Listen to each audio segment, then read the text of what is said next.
So that's about it, Amma. Let's begin today's editorial. The title of today's editorial says by the book. By the book ante meaning enti? By the book ante strictly according to rules. It is an idiom. It is an idiom which means strictly according to rules. Strictly according to rules ప్రకారమే he goes by the book అన్నాం అనుకోండి, ఆ person rules Ramanujam అని అర్థం అనమాట. Rules ప్రకారమే వెళ్తారు అని అర్థం. Reservations should serve a development purpose and not be a weapon of divisiveness. Reservations అనేవి డెవలప్మెంట్ పర్పస్ని సర్వ్ చేసేలా ఉండాలి, డెవలప్మెంట్కి అవి దారి తీసేలా ఉండాలి, కానీ జనాల మధ్యలో డివైజివ్నెస్కి కారణం అవ్వకూడదు. ఒక వెపన్, దానికి జనాల మధ్యలో గొడవలు పెట్టడానికి, దూరం పెరగడానికి అవి కారణం కాకూడదు అని చెప్పి దీని meaning. The supreme court has allowed Madhya Pradesh to implement 14% reservation for other backward classes and notify the elections for nearly 23,263 local bodies with in 2 weeks. 2 వారాల్లోపు 23,263 local బాడీస్కి elections conduct చేసేటప్పుడు 14% రిజర్వేషన్ ఇంప్లిమెంట్ చేయడాన్ని సుప్రీంకోర్టు అలౌ చేసింది. ఎవరికి? ఓబీసీస్కి. Right. ఎడ్యుకేషన్లోను, ఎంప్లాయ్మెంట్లోను reservations మనకు already తెలుసు. అయితే పాలిటిక్స్లో SC ఎస్టీస్కి reservations ఉన్నాయి, ఓబీసీస్కి కూడా ఇవ్వాలి అని చెప్పి ఒక డిమాండ్ అనేది నడుస్తుంది పాలిటిక్స్లో కూడా. ఇప్పుడు చూడండి, పార్టీలు మేము బీసీలకి ఎన్ని సీట్లు ఇచ్చామని వాళ్ళు చెప్తున్నారు, కానీ కాన్స్టిట్యూషన్ ఏమీ చెప్పట్లా. కానీ ఎస్సీ ఎస్టీస్కి సీట్లు ఎందుకంటే ఈ మినిమం ఇన్ని ఇవ్వాలని చెప్పేసి రిజర్వ్డ్ కేటగిరీస్ ఉన్నాయి, కానీ ఓబీసీస్కి పాలిటిక్స్లో లేదు, ఎలక్షన్స్లో ఇన్ని సీట్లు కేటాయించాలని చెప్పి రూల్స్ లేవు. కాకపోతే ఈ మధ్యన దాని గురించి కూడా డిస్కషన్ జరుగుతోంది. అందుకే లోకల్ బాడీస్లో మేము 14% రిజర్వేషన్ ఓబీసీస్కి ఇస్తాము అని చెప్పి మధ్యప్రదేశ్ రిక్వెస్ట్ చేసుకుంది, దాన్ని సుప్రీంకోర్టు ఒప్పుకుంది. అయితే దీనికంటే ముందు ఒక చిన్న కథ ఉంది. ఏంటది? The court had on May 10 ordered the state to proceed with the elections without OBC Kotas. ఇదే సుప్రీంకోర్టు May 10 ఇచ్చిన తీర్పులో ఏం చెప్పింది? ఓబీసీ కోటా లేకుండా ఎలక్షన్స్ ప్రొసీడ్ అవ్వండి అని చెప్పింది. అదేంటది? కోటా ఇవ్వకుండా చేయమని చెప్పిన అదే కోర్టు ఈరోజు రిజర్వేషన్స్కి ఒప్పుకుంది. ఎందుకని? ద కోర్ట్ హ్యాస్ సిన్స్ అప్పటికి మధ్యలో ఏం జరిగిందో చూడండి. Has since then reissued itself that the state has met the triple test criteria it had established in 2010 for OBC reservation in local bodies. Local body ఎలక్షన్స్లో OBC reservation ఇవ్వాలి అంటే triple test క్రైటీరియాని దాటి ఉండాలి, ఈ క్రైటీరియాని satisfy చెయ్యాలి అని చెప్పి 2010లో supreme court establish చేసింది. ఓబీసీస్కి లోకల్ బాడీస్లో రిజర్వేషన్ ఇవ్వాలి అంటే ఏం చేయాలి? ట్రిపుల్ టెస్ట్ క్రైటీరియాని సాటిస్ఫై చేయాలి. సో May 10 ఇచ్చిన ఆర్డర్లో మీరు సాటిస్ఫై చేయలేదు అని చెప్పి ఒప్పుకోలేదు. ఆ తర్వాత మధ్యప్రదేశ్ గవర్నమెంట్ కోర్టుని సాటిస్ఫై చేసేలాగా డాక్యుమెంటేషన్ సబ్మిట్ చేసింది. అందుకని ఇప్పుడు కోర్టు ఒప్పుకుంది. అయితే ఈ ట్రిపుల్ టెస్ట్ క్రైటీరియా ఏమేమి ఉంటాయి ఈ ట్రిపుల్ టెస్ట్లు అనేది మనం ఒకసారి చూడాలి. అయితే ఇక్కడే రాశారు క్లియర్గా. మొదటిది, a commission that undertook contemporaneous empirical inquiry into the nature and implications of the backwardness in the context of local bodies. మొదటిది ఏంటమ్మా? ఒకటి కమిషన్ ఉండాలి. ఒక కమిషన్ వేసి ఈ కమిషన్ పని ఏంటి? ఎంపెరికల్ ఎంక్వైరీ చేయాలి. ఎంపెరికల్ అంటే అర్థం ఏంటి?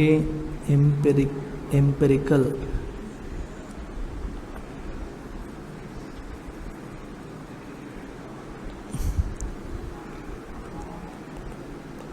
ఎంపెరికల్ అంటే మీనింగ్ ఏంటి?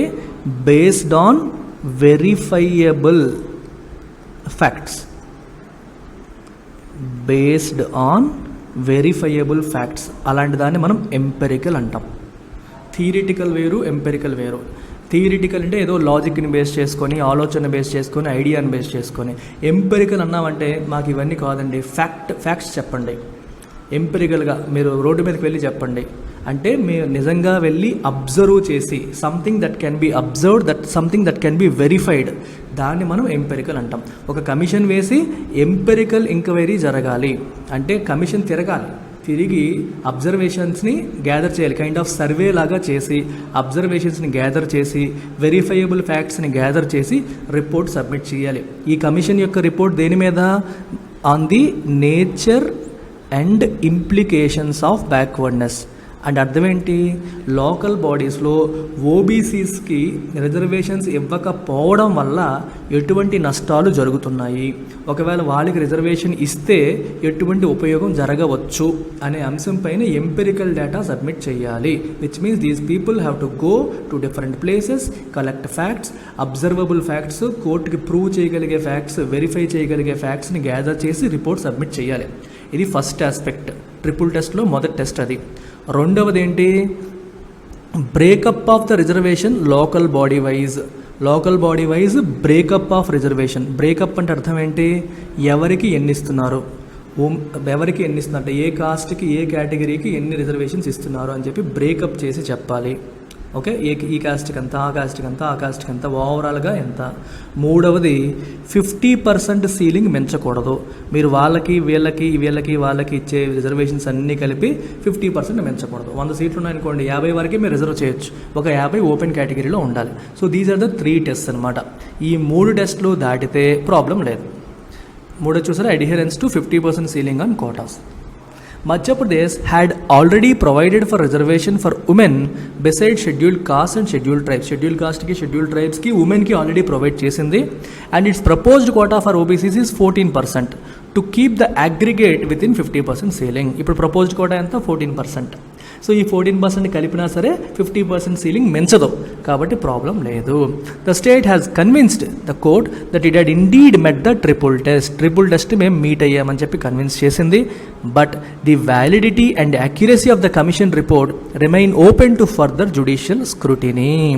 అయితే రిపోర్ట్ ఇప్పుడే సబ్మిట్ చేసింది, ఈ రిపోర్ట్ యాక్యురేటా, వ్యాలిడిటీ ఉందా లేదా అనేది ఇంకా ఫర్దర్ జ్యుడిషియల్ స్క్రూటినీ మీద ఆధారపడుతుంది. అయితే ప్రస్తుతానికి మరి టైం లేదుగా, అందుకని for the time being supreme court ఏం చేసింది? మధ్యప్రదేశ్ని అలౌ చేసేసింది.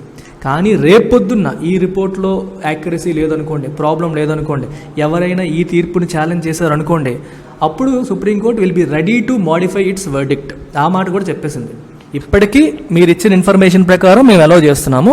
ఫ్యూచర్లో మీ రిపోర్ట్ తప్పులు తడగ్గా ఉన్నా సరే, మేము వెరిఫై చేసిన తర్వాత, స్క్రూటినీ చేసిన తర్వాత ఏమైనా తేడా తెలిస్తే, ఎవరైనా దీన్ని ఛాలెంజ్ చేస్తే మేము ఆ తీర్పుని మార్చే అవకాశం ఉందని కూడా సుప్రీంకోర్టు చెప్పడం జరిగింది. ఆ విషయం ఇక్కడ రాయలేదు, బట్ అది కూడా జరిగింది. The Madhya Pradesh government and the Bharatiya Janata party have welcome the order. ఈ ఆర్డర్ని ఆహ్వానించారు. Which they publicise as their success. మా సక్సెస్ ఇది అని చెప్పి వాళ్ళు పబ్లిసైజ్ చేయడం మొదలు పెడుతున్నారు. Opposition Congress has said OBCs deserve 27% reservation and blames the BJP government for its failure to impress upon the court on the quantum. Congress ఏమంటుంది? ఓబీసీస్కి 14% కాదు 27% రిజర్వేషన్ ఉండాలి, అది మీరు కోర్టుని ఒప్పించలేకపోయారు, 14%కి మీరు ఓకే చెప్పేశారు, 27% తెప్పించలేకపోయారని చెప్పి అపోజిషన్ కాంగ్రెస్ ఏమో బీజేపీని తిడుతోంది అన్నమాట, బ్లేమ్ చేస్తోంది. Madhya Pradesh and Odisha are also facing judicial scrutiny of their plans for OBC reservation in local bodies. Mostly ఇక్కడ మధ్యప్రదేశ్ అయ్యి ఉండదు, ఎందుకంటే మనం ఫస్ట్ పారాగ్రాఫ్ అంతా మధ్యప్రదేశ్ గురించే మాట్లాడాం. ఇది could be A printing mistake. Maharashtra కూడా రీసెంట్గా అప్లై చేసింది సుప్రీంకోర్టుకి లోకల్ బాడీస్లో రిజర్వేషన్ ఇస్తానని. సో మహారాష్ట్ర బదులు మధ్యప్రదేశ్ రాసేసారేమో నా డౌట్, ఎందుకంటే ఇక్కడ ఆర్ ఆల్సో అన్నాడు, ఈ రాష్ట్రాలు కూడా ఫేస్ చేస్తున్నాయి అన్నాడు. ఎంతసేపు కథ చెప్పిందంతా మధ్యప్రదేశ్ గురించే కదా, మధ్యప్రదేశ్ గురించే స్టోరీ అంతా చెప్పి మళ్ళీ మధ్యప్రదేశ్ కూడా జ్యుడిషియల్ స్క్రూటినీ ఫేస్ చేస్తుందంటే లాజికల్గా లేదు. సో మోస్ట్లీ తప్పు రాసి ఉంటారని నాకు అనిపిస్తుంది. So these 2 states are also facing judicial scrutiny of their plans for OBC reservation in local bodies, and this remains a controversial question on which the law is still evolving and public opinion is fractious.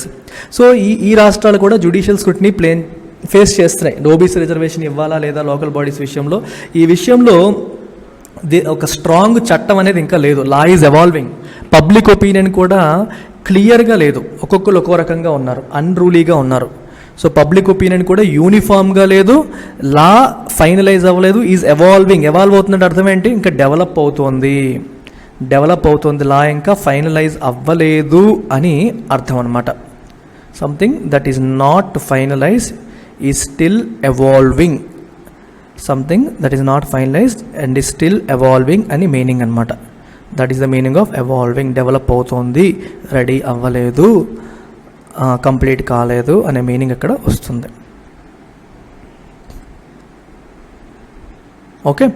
ఫ్రాక్టియస్ అంటే జనరల్గా troublesome అనే meaning వస్తుంది, unruly అనే meaning వస్తుంది.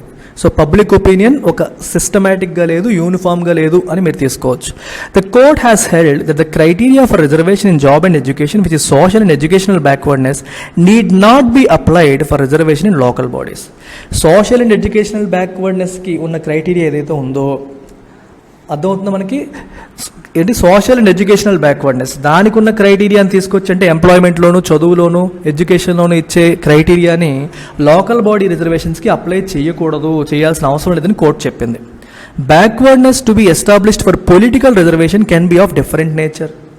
Political ఇష్యూస్లో reservation కోసం backwardness different nature. చదువు, education, జాబుల విషయంలో ఉన్నది వేరు, పొలిటికల్ ఇష్యూస్ వేరు, రెండు సమానం కాదని చెప్తుంది. OBCs collectively form more than half the population of India and many communities want to be included in the category. India యొక్క టోటల్ పాపులేషన్లో మోర్ దాన్ హాఫ్ ఎవరు? ఓబీసీసే. ఇంకా ఓపెన్ కేటగిరీలో ఉన్న చాలామంది కూడా ఓబీసీస్లో మమ్మల్ని చేర్చండి అని చెప్పి అడుగుతూ ఉన్నారు. The politics of the country is largely litigated among this segment. Litigated అంటే అర్థం ఏంటి? లిటిగేషన్ అంటే ఏదన్నా ఆర్గ్యుమెంట్ ఉంది, ఇష్యూ ఉందనుకోండి, వెంటనే కోర్టుకి వెళ్ళిపోవడం. Litigation is nothing but going to court to settle an argument. ఇద్దరి మధ్యలో వాదన ఉంటే దానిపైన కేసు వేయడాన్ని లిటిగేషన్ అంటాం. సో ఈ ఓబీసీ కోటా విషయంలో ఎప్పటికప్పుడు ఇష్యూస్ వస్తూ ఉంటాయి, అవన్నీ కూడా చాలా వరకు లిటిగేట్ అవుతాయి, అంటే కోర్టుకి వెళ్ళిపోతాయి అని అర్థం. And suggestions and demands are raised on regular basis. ఏం చెయ్యాలి, ఇలా చెయ్యాలి అని డిమాండ్ చేయడం మొదలు పెడతారు, సజెషన్స్ కూడా అడుగుతూ ఉంటారు. ఓబీసీస్కి రిజర్వేషన్ ఎంత ఇవ్వాలి, ఏమి ఇవ్వాలి, ఎలా ఇవ్వాలి, ఏంటి, ప్రతిసారి కూడా ఎప్పుడు డిస్కషన్స్ అనేవి జరుగుతూనే ఉంటాయి. There is a demand for removing the 50% ceiling on Kotas. 50% ceiling, ఇప్పుడు ఓవరాల్గా రిజర్వేషన్కి 50% సీలింగ్ ఉంది. ఆ సీలింగ్ అంటే అర్థం ఏంటి? Upper limit. ఈ అప్పర్ లిమిట్ని రిమూవ్ చేసేయాలని చెప్పి ఒకవైపు డిమాండ్ ఉంది. కాస్ట్ బేస్డ్ సెన్సస్ తీసుకురావాలని ఇంకో డిమాండ్ ఉంది. సోషియో ఎకనామిక్ సెన్సస్ ఏదైతే ఉందో కాస్ట్ బేస్డ్, ఏ కాస్ట్ వాళ్ళు ఎంతమంది ఉన్నారని ఎగ్జాక్ట్గా క్యాలిక్యులేట్ చేయాలి, అప్పుడు మనకి ఎగ్జాక్ట్ డేటా వస్తుంది అని చెప్పి ఇంకో డిమాండ్ ఉంది. That the centre is oppose, దాన్ని సెంటర్ అపోజ్ చేస్తుంది.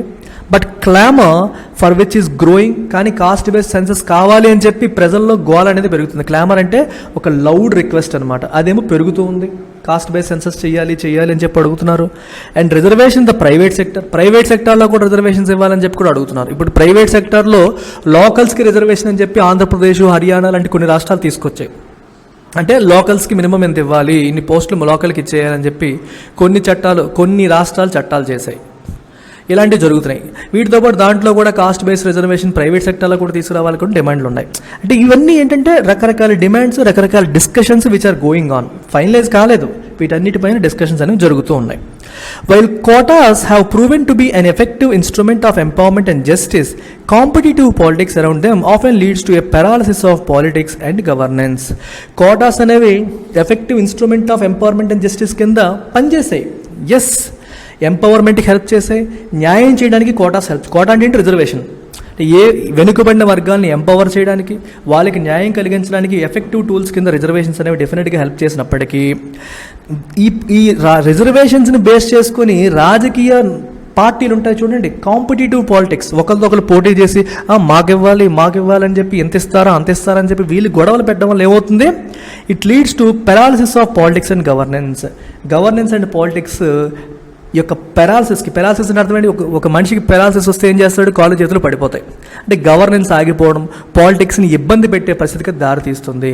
రాజకీయ నాయకులు రిజర్వేషన్స్ని రాజకీయ పబ్బం గడుపుకోవడానికి ఉపయోగిస్తూ స్వార్థపూరితమైన పనులు చేయడం వల్ల అది జనాల్లో డివైజివ్నెస్ని పెంచేస్తుంది, కొత్త ప్రాబ్లమ్స్ని క్రియేట్ చేస్తుంది తప్పితే సమస్యలు పరిష్కారం చేయట్లేదు. Making the reservation regime fair, objective and empirical is a major governance challenge and the court's attempt in that direction is welcome. So reservation system ఏదైతే ఉందో, రెజీమ్ అంటే సిస్టమ్, ఈ సిస్టమ్ని ఫెయిర్గా, ఆబ్జెక్టివ్ అంటే based on facts, empirical again based on observations, ఒపీనియన్స్ని base చేసుకొని, ఎమోషన్స్ని బేస్ చేసుకొని కాకుండా ఫ్యాక్చువల్ ఇన్ఫర్మేషన్స్ని, అబ్జర్వబుల్ ఫ్యాక్ట్స్ని బేస్ చేసుకొని ఫెయిర్గా రిజర్వేషన్ రెజ్యూమ్ని డిజైన్ చేయడం అనేది ఒక major governance challenge. It's not an easy thing and courts attempts in that direction is welcome. ఇప్పుడు కోర్ట్ ఏం చెప్తుంది, ఏదో నలుగురు అడిగారు అని చెప్పి మీరు ఇచ్చేయడం కాదు, నాకు కమిషన్ వేయండి, ఎంక్వైరీ చేయండి, డేటా సబ్మిట్ చేయండి. డేటా సబ్మిట్ చేయడం వల్ల ఏమవుతుంది, ఆబ్జెక్టిఫికేషన్. ఎవరు అడిగారు కదా అని కాదు, ఆబ్జెక్టివ్గా మనం ఆన్సర్ చేయడం అనేది జరుగుతుంది. Political parties and governments must act in tandem. What is the meaning of acting in tandem?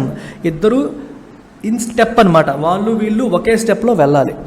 With the judiciary ఏమైతే చెప్తుందో దాని ప్రకారం పొలిటికల్ పార్టీస్, గవర్నమెంట్స్ నడుచుకోవాలి. If people are acting in tandem, are going in tandem, ఒకరు చెప్పిన దాని ప్రకారం ఇంకొకరు సింక్లో వెళ్తున్నారు అని అర్థం.